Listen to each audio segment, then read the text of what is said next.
वाह, क्या आईपीओ है। वाह क्या आईपीओ है। जी हाँ, जैसी उम्मीद नहीं थी, उम्मीद से बेहतर लिस्टिंग आज देखने को मिली है एनटीपीसी ग्रीन की। उम्मीद तो ऐसा लग रहा था, पता नहीं पॉजिटिव होगी कि नहीं, लेकिन फ्लैट के आसपास 3-4-5% पे लिस्टिंग होने के बाद उसके बाद भी जो है एक अच्छा पुल बैक देखने को मिला एनटीपीसी ग्रीन में, तो ये काफ़ी अच्छी बात रही है। अब देखना ये है कि क्या करना चाहिए, ये बड़ा सवाल है। पहले ज़रा शौर्य के पास चलते हैं। शौर्य हमारे साथ जुड़ चुके हैं। शौर्य, स्वागत है आपका, और बताइए कि उम्मीदों से बेहतर तो कह ही सकते हैं कम से कम एनटीपीसी ग्रीन की लिस्टिंग। जी बिल्कुल कह सकते हैं। ग्रे मार्केट में तो 1% है, उसके भी कम का प्रीमियम दिख रहा था, लेकिन लिस्टिंग हुई थी 3.24% के प्रीमियम पे। ₹2 का प्रीमियम देखने को मिल रहा जी है। बिल्कुल, लिस्टिंग हुई है 111 पे, 108 का प्राइस था, लेकिन उसके बाद अच्छी खासी तेजी देखने को मिली है और 122 का हाई लगाने के साथ साथ शेयर ने 10% का पर सर्किट पे हिट किया था। अभी की अगर बात करें, अभी भी 120 के आसपास शेयर चल रहा है और 7.5 से 8% की तेजी अभी भी बनी हुई है लिस्टिंग प्राइस के ऊपर। लिस्टिंग प्राइस के ऊपर जो है अभी भी प्रीमियम बना हुआ है 120 के आसपास। अभी भी बहुत सारे लोग ऐसे होंगे जिन्होंने एग्जिट नहीं लिया होगा। तो अगर आपका एनटीपीसी को लेकर के किसी भी तरह का कोई प्रश्न है तो आप, या फिर आईपीओ बाज़ार को लेकर कोई प्रश्न हो, तो आप बिल्कुल जो है इस सेगमेंट के अंदर पूछ सकते हैं। कोशिश करेंगे कुछ सवालों को के उत्तर देने की। 2.5 गुना से ज़्यादा ये आईपीओ भरा था, लेकिन ग्रे मार्केट में प्रीमियम बिल्कुल नहीं दिखाई दे रहा था। 111 रुपये 50 पैसे के आसपास ये लिस्ट हुआ। उसके बाद से 121, 122 का हाई लगाया, अभी भी 120 के आसपास चल रहा है। बहुत लोगों ने एग्जिट नहीं किया है। सर, आपकी सलाह क्या रहेगी एनटीपीसी ग्रीन को लेकर के? उम्मीद से बेहतर लिस्टिंग, अभी क्या करना चाहिए? देखिए, आपको याद होगा 3% का वो रह गया था ग्रे मार्केट प्रीमियम। तब भी हम डिस्कस कर रहे थे कि शायद ये 8% के प्रीमियम पे लिस्ट होगा। अच्छी लिस्टिंग हुई है। चूंकि पॉजिटिव लिस्टिंग है, 2 से 3 दिन होल्ड करना चाहिए, उसके बाद प्रॉफिट बुक करके एग्जिट कर लेना चाहिए। फिर आईपीओ बेस बनने का वेट कीजिए। बेस बनेगा तो वापस से बाइंग करेंगे, नहीं बना तो छोड़ देंगे। मगर चूंकि पॉजिटिव लिस्टिंग है, 3 दिन होल्ड करना चाहिए आइडियली। पॉजिटिव लिस्टिंग है, 3 दिन होल्ड करना चाहिए। अपर सर्किट जी कह रहे हैं कि आईपीओ क्वेश्चन कह रहे हैं, नमस्कार विपुल जी, 1 लॉट एनटीपीसी ग्रीन का मिला है और ऐड कर लें क्या? 1 साल का नज़रिया है, और क्या ये मान लें कि इस बार भी एक्सपर्ट इस पर गलत साबित हुए हैं एनटीपीसी ग्रीन पे? तो इनको एक्सपर्ट को लेकर के ज़्यादा नाराज़गी है। आपकी टिप्पणी क्या रहेगी एनटीपीसी ग्रीन को लेकर के? फिलहाल के लिए ये और ऐड करना, 1 लॉट और लेना चाह रहे हैं, कुछ और ऐड करना चाह रहे हैं, और कह रहे हैं कि क्या अभी ऐड कर लें क्या? देखिए, इतिहास अभी तक यही रहा है और इतने सारे आईपीओ हमने डिस्कस भी किए हैं। आपको उस दिन स्पंदना स्फूर्ति हम डिस्कस कर रहे थे मंडे वाले शो में। 2019 में लिस्टिंग हुई थी 1200 में, 300 रुपए तक गया, फिर 1200 आया, फिर 300 रुपए आ गया। आईपीओ का बेस ही नहीं तोड़ पाया। पीजीईएल को 12 साल लग गए थे आईपीओ के बेस तोड़ने में। तो अगर आप लेके रखना चाहते हैं तो आपको कोई रोक नहीं सकता है। बट आई वुड सजेस्ट कि एक बुक है life cycle of a trade, जिसमें आईपीओ के बारे में बहुत दिया हुआ है, या विलियम ओनील ने आईपीओ के बारे में बहुत लिखा हुआ है, जिन्होंने बहुत बड़ा पैसा बनाया है आईपीओ स्टॉक्स ट्रेड करके। तो सबका निष्कर्ष यही है कि आईपीओ पॉजिटिव लिस्टिंग है तो 3 से 5 दिन होल्ड कीजिए, नेगेटिव लिस्टिंग है तो तुरंत बेचिए। उसके बाद आईपीओ बेस बनने का वेट कीजिए। कम से कम 8 से 10 हफ्ते का आईपीओ का बेस हो तो ब्रेकआउट ट्रेड कीजिए, नहीं हो तो फिर उस स्टॉक को छोड़ दीजिए, बेस बनने दीजिए। वो अपना समय लेगा बेस बनाने में। जब ब्रेकआउट आएगा तब आप ट्रेड कीजिएगा। आप इससे अलग, क्योंकि ये हेंस प्रूवन वाला फॉर्मूला है, E is equal to MC square जैसा हेंस प्रूवन वाला फॉर्मूला है। इससे इतर आपको कुछ करना है तो आप एडवेंचर जरूर मार्केट में कर सकते हैं, बट फिर रिस्क, पैसा आपकी है तो रिस्क भी आप ही का है। बट मैं जनरली, क्योंकि मेरा पैसा मैं बहुत मुश्किल से मेहनत करके कमाता हूं, तो मैं वही लगाता हूं जहां पे पैसे बनने की पॉसिबिलिटी ज्यादा हो। स्टॉप लॉस तो किसी भी चीज में कट सकता है, अच्छे से अच्छे पैटर्न में भी कटता है। तो मैं ऑड्स जहां मेरे फेवर में होता है, मैं पैसा वहां लगाता हूँ। तो ऑड्स तब फेवर में आएंगे जब 8 से 10 हफ्ता ये आईपीओ बेस बना लेगा। जब तक नहीं बनाता है, मेरे पास बहुत सारे शेयर हैं ट्रेड करने और पैसा बनाने के लिए, मैं इसकी तरफ नहीं देखूंगा। बिल्कुल सही बात सर आपकी। ये राय एनटीपीसी ग्रीन को लेकर के निकल करके आ रही है। और इस बीच मोहम्मद साकिब साहब कह रहे हैं, सर कॉपी प्लस पेस्ट करके थक गया है, मेरा सवाल नहीं लिया जा रहा है। मेरा भी आईपीओ पर सवाल है। कह रहे हैं आर पावर पे सेबी का ऑर्डर में स्टे लग गया है और यहाँ पर आज अपर सर्किट लगा हुआ है। सर कोई कमेंट कर दीजिए। इसका भी आईपीओ आया था 2008 में, 2008 में आईपीओ आया था। उस पर ये आईपीओ सेगमेंट में सवाल पूछ रहे हैं सर रिलायंस पावर को लेकर के। बहुत मतलब क्या ही टिप्पणी की जाए, लेकिन ठीक है सर, आपका सवाल है तो अवश्य जो है उत्तर देने की कोशिश करते हैं। 38 रुपये 12 पैसे का भाव अपर सर्किट लगा हुआ है, बिल्कुल सही है, लेकिन इस पर भरोसा करना थोड़ा सा मुश्किल है। यहाँ पर बिल्कुल जो है हाई कोर्ट से एक रिलीफ जो है इनको मिली है SCI के ऑर्डर के मामले को लेकर के। सर आपकी टिप्पणी क्या होगी आर पावर को लेकर के? देखिए, पहले तो ADAG ग्रुप ही मेरे को बिल्कुल नहीं पसंद है, बोलते कुछ हैं करते कुछ हैं, तो आई वुड सजेस्ट अदरवाइज। पहले तो मैं लेना ही नहीं पसंद करूंगा, ट्रेड ही नहीं करना चाहता हूँ। अगर आपके पास है तो एक पुल बैक 40-42 तक मिल सकता है, वहां पे एग्जिट कर लीजिए। देखिए, पैसा वहां लगाइए जहां मैनेजमेंट अच्छी हो। अब मुकेश अंबानी हो गया या वेदांता हो गया या इस टाइप की चीज, वेदांता तो नहीं लेकिन हिंडाल्को हो गया, बिरला हो गया, टाटा हो गया, इनके पास पैसा लगाइए, या मिड कैप स्मॉल कैप में भी थोड़ी सी मैनेजमेंट को परख के पैसा लगाइए। अगर अच्छी मैनेजमेंट है तो वो हर संभव कोशिश करेगी कि कंपनी बचे और इक्विटी शेयर होल्डर का पैसा बने। ये सब वो मैनेजमेंट है जो बोलती कुछ है करती कुछ है। हर उसमें जो AGM होती थी उसमें बड़े बड़े सपने दिखाते थे कि डेब्ट फ्री होगी, फलाना ढिका। अभी भी देखिए, आप सारे न्यूज़पेपर में आ गया कि डेब्ट फ्री हो गई है कंपनी, जबकि आप डिटेल में पढ़ेंगे तो इनका एक पावर प्रोजेक्ट डेब्ट फ्री हुआ है, ना कि पूरी कंपनी डेब्ट फ्री हुई है। तो आप देखिए PR में किस तरीके से सच को मतलब उसको किस तरीके से मैनिपुलेट किया जाता है लोगों में भ्रम फैलाने के लिए। एक पावर प्रोजेक्ट का डेब्ट फ्री होना और पूरी कंपनी का डेब्ट फ्री होना दो अलग चीज होती है। पावर प्रोजेक्ट आप कंपनी को डेब्ट फ्री बता रहे हो, तो मैनेजमेंट जब तक अच्छी ना हो ना, तो उसमें पैसा नहीं लगाना चाहिए। बिल्कुल सही कह रहे हैं सर आप कि मैनेजमेंट को लेकर के काफ़ी ज़्यादा मन में आशंकाएं दुविधाएं हैं, और वैसे भी इतनी सारी कंपनियां लिस्टेड हैं, कोई ऐसा प्रेम करने की आवश्यकता किसी विशेष शेयर से है नहीं। आपको उस कंपनी का प्रमोटर बनना नहीं है, तो जहां पे 4 पैसे बन सकते हैं, संभावनाएं कम से कम जहां ज़्यादा हो उधर ही रुख करना चाहिए। चलिए शौर्य के पास दोबारा चलते हैं। और शौर्य, कल जो है हमने देखा कि IPO बंद हुआ, काफ़ी शानदार मूव, ग्रे मार्केट में प्रीमियम भी काफ़ी शानदार।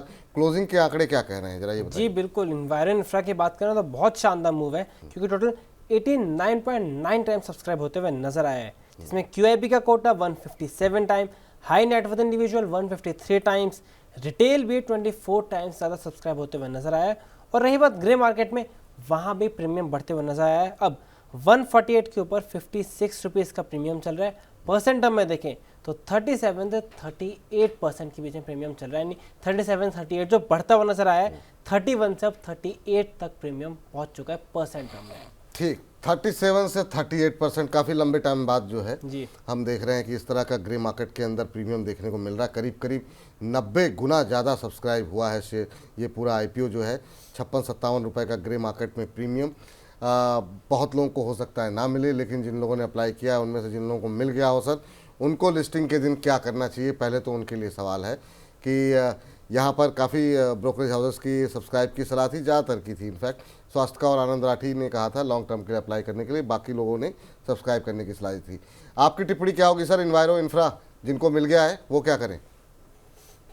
देखिए, वही है, लिस्टिंग पे अगर पॉजिटिव लिस्टिंग होती है, जिसकी काफी उम्मीद है कि पॉजिटिव लिस्टिंग होगी, तो 3 से 5 दिन होल्ड करना चाहिए, उसके बाद प्रॉफिट बुक कर लेना चाहिए। बहुत छोटा सा इसका OFS था, 650 करोड़ के IPO में केवल 78 करोड़ का OFS था, इसलिए हम भी कॉन्फिडेंट थे कि बहुत कोई प्रमोटर माल बेच के नहीं निकल रहा है। मोस्टली कोई एक पुराना इन्वेस्टर होगा जो निकल रहा होगा, जिसको मैनेजमेंट ने प्रॉमिस किया होगा कि IPO में एग्जिट दिलाएंगे, तो वही निकल रहा है। मैनेजमेंट में ख्याल से नहीं निकल रही है, तो अच्छा लग रहा है। बट लिस्टिंग गेंस लेके 2 से 3 दिन में एक बार बाहर होइए, फिर बेस बनने का वेट कीजिए, उसके बाद अगर बेस बनता है तो जरूर हम ट्रेड करेंगे इसको। ठीक है सर, चलिए, तो ये राय फिलहाल के लिए इस पे निकल के आती हुई। लेकिन सर, इन्वायरो इंफ्रा में बहुत बड़े लोग, संख्या में लोग ऐसे होंगे जिनको कि अलॉटमेंट नहीं मिल पाएगा, क्योंकि जिस तरीके से सब्सक्रिप्शन के आंकड़े हैं, उन लोगों को क्या सर लिस्टिंग पे अगर 20-25% प्रीमियम पे या 30% उससे ऊपर प्रीमियम पे लिस्टिंग होती है, तो क्या एक बार के लिए कोशिश करनी चाहिए खरीदने की, या अवॉइड करेंगे? अवॉइड करना चाहिए।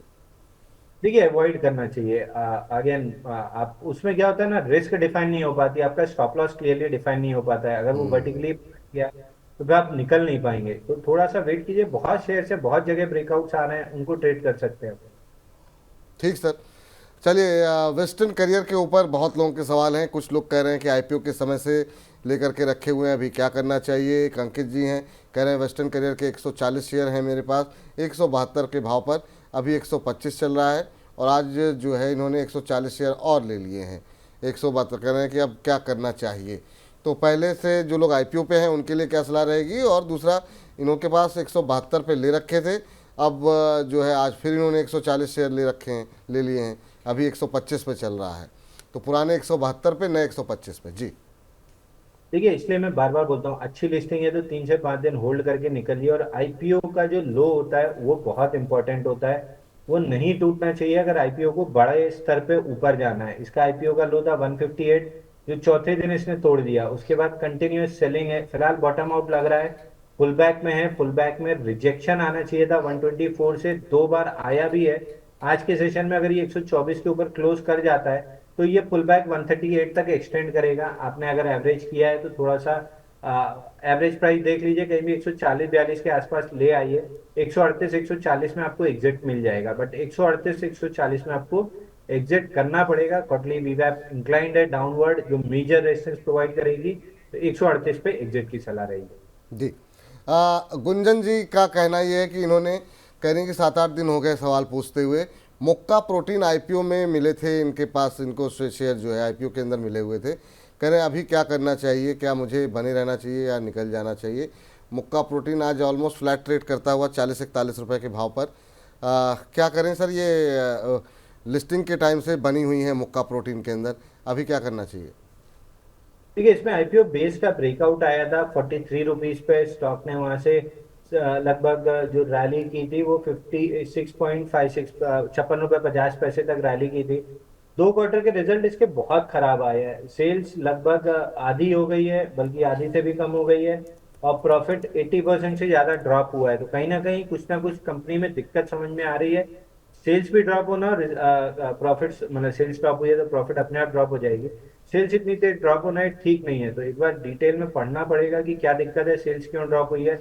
अगर ये प्रोटीन कंटेंट की वजह से, क्योंकि प्रोटीन के बहुत सारे ब्रांड्स है जहाँ पे क्लेम कुछ होता है और निकलता उससे 80-90% कम है प्रोटीन, अगर वैसा कुछ लफड़ा है तो फिर स्टॉक से आपको एग्जिट करना पड़ेगा। और अगर जनरल वो सीजनल जो सेल्स कम होने वाला वो चक्कर है, तो अगले 1-2 क्वार्टर में रिजल्ट पे क्लियर दिख जाएगा सेल्स राइज होते हुए। तो आप 3 महीने का समय दीजिए इस काउंटर को, 36 रुपए का स्टॉप लॉस लगा के, प्रोबेबली ये 56 रुपए वापस आपको दे सकता है। बट एक बार रिजल्ट में को डिटेल में स्टडी करना होगा कि ये सेल्स इतनी गिरी क्यों है। बिल्कुल सर, ठीक है सर। इस बीच शौर्य के पास चलते हैं। शौर्य, एक एसएमई के आईपीओ पर आज काफ़ी ज़्यादा सवाल हमारे पास आए हैं, आज ट्रेंड में भी है राजेश पावर का आईपीओ, क्या कुछ खास बात है इस आईपीओ की, जरा बताइए हमारे दर्शकों को। जी, राजेश पावर में देखें तो सब्सक्रिप्शन अच्छा खासा निकल के आया है, टोटल 18.91 टाइम सब्सक्राइब हो गया है। और इसमें सबसे इंपॉर्टेंट बात यह है जो इतना इंटरेस्ट में आ रहा है कि कहने को एसएमई है लेकिन आईपीओ का साइज अच्छा खासा है, 160 करोड़ का आईपीओ साइज है, जिसमें से फ्रेश इशू है 93 करोड़ का और ऑफर फॉर सेल है 67 करोड़ का। और ग्रे मार्केट की बात करें तो कंपनी को 22% से ज़्यादा का प्रीमियम मिलता हुआ नजर आ रहा है। जो मेन रीज़न है इसके अट्रैक्शन का वो है एसएमई का आईपीओ और साइज इतना बड़ा होना कि 160 करोड़ कंपनी रेस कर रही है। 160 करोड़ रुपए रेस कर रही है और आज आईपीओ का है आखिरी दिन। जी, अब तक क्या नंबर्स क्या देखने को मिल रहे हैं, किस तरह के सब्सक्रिप्शन के हैं, जरा वो थोड़ा सा एक बार आप चेक करके बताइए। 22% प्रीमियम मिल रहा है ग्रे मार्केट में, ये कह रहे हैं ना। जी बिल्कुल। अब अगर लेटेस्ट सब्सक्रिप्शन की बात करें तो वो 19.36 टाइम सब्सक्राइब हो गया है। रिटेल का हिस्सा 16 से 17 गुना हो चुका है, क्यूआईबी भी 13 गुना से ज़्यादा सब्सक्राइब हो गया है और हाई नेटवर्थ इंडिविजुअल 33 टाइम ज़्यादा सब्सक्राइब होते हुए नजर आ रहे हैं। चलिए, तो सब्सक्रिप्शन के आंकड़े काफ़ी अच्छे हैं और क्लोजिंग होते होते और अच्छे हो जाएंगे। और ग्रे मार्केट में प्रीमियम बेहतर दिखाई दे रहा है 20-22% से ज़्यादा का। सर, अगर आपने अध्ययन किया हो, एसएमई क्षेत्र का आईपीओ है, अगर आपकी नज़रें पड़ी हो राजेश पावर के ऊपर तो आपकी राय जानना चाहेंगे। क्या कैसे देख रहे हैं इसे आप? एसएमई का है लेकिन आईपीओ का साइज़ बड़ा है। देखिए, इसमें एक ही दिक्कत मेरे को समझ में आ रही है, नंबर तो सब ठीक आ रहे हैं। 160 करोड़ के आईपीओ में 67 करोड़ यानी लगभग 40-45%, मतलब जो 25% का मेरा बेंचमार्क है उससे ज्यादा ओएफएस है। और आपको याद होगा सेबी की भी रिपोर्ट आई थी कि ओएफएस वो कम करना चाह रहे हैं, कि आईपीओ में ओएफएस का हिस्सा कम होना चाहिए, एक परसेंटेज वो तय कर रहे हैं, उसको भी थ्रेशोल्ड को ही पार कर रहा है। तो ओएफएस की वजह से मैं इस स्टॉक में आईपीओ की मतलब अप्लाई करने की सलाह नहीं दूंगा। ग्रे मार्केट प्रीमियम देखते हुए लिस्टिंग गेन अगर आपको प्ले करना है तो आप अपनी रिस्क पे एक बार प्ले कर सकते हैं, क्योंकि फिलहाल जो ग्रे मार्केट प्रीमियम दिखा रहे हैं जनरली आईपीओ उसके आसपास लिस्ट हो रहे हैं। तो ऐसा कुछ नहीं दिख रहा है। लिस्टिंग इन के हिसाब से एक बार सब्सक्राइब करना है तो कर सकते हैं, बट ओएफएस देखते हुए वैसे भी हम अपने क्लाइंट्स को एसएमई जनरली जल्दी रिकमेंड नहीं करते हैं, और 25% से ज्यादा ओएफएस है तो हमने नहीं किया है। मतलब मैंने अपने क्लाइंट्स को रिकमेंड नहीं किया है, मना ही किया है कि आप आईपीओ मत अप्लाई कीजिए, लेकिन ग्रे मार्केट प्रीमियम देखते हुए किसी को लिस्टिंग गेन के लिए करना है तो एक बार कर सकते हैं। थोड़ा सा रिस्क ठीक। है बट चाहे वो ले सकते हैं। तो स्पष्ट राय है कि अप्लाई नहीं करना है। हाँ, अगर आप थोड़ा सा रिस्क लेना चाहते हैं और थोड़ा सा एडवेंचर का शौक है और आपको लग रहा है कि ग्रे मार्केट में अच्छा प्रीमियम है, हो सकता है पॉजिटिव लिस्टिंग हो जाए, कर सकते हैं आप अप्लाई, लेकिन अपने जोखिम के ऊपर। लेकिन इस बात का ध्यान रखिएगा कि जैसे लिस्टिंग हो तुरंत एग्जिट कर लीजिएगा, ताकि बाद में फिर ऐसा ना हो कि आप फंस जाएं और फिर आप प्रश्न पूछें। तो फिलहाल के लिए ये सलाह जो है राजेश पवार को लेकर के निकल करके आती हुई। शौर्य, बहुत बहुत शुक्रिया, बहुत बहुत धन्यवाद आपका ये चर्चा में शामिल होने के लिए। और इसी के साथ वाह क्या आईपीओ है सेगमेंट को करते हैं यहीं पर समाप्त। वाह क्या आईपीओ है।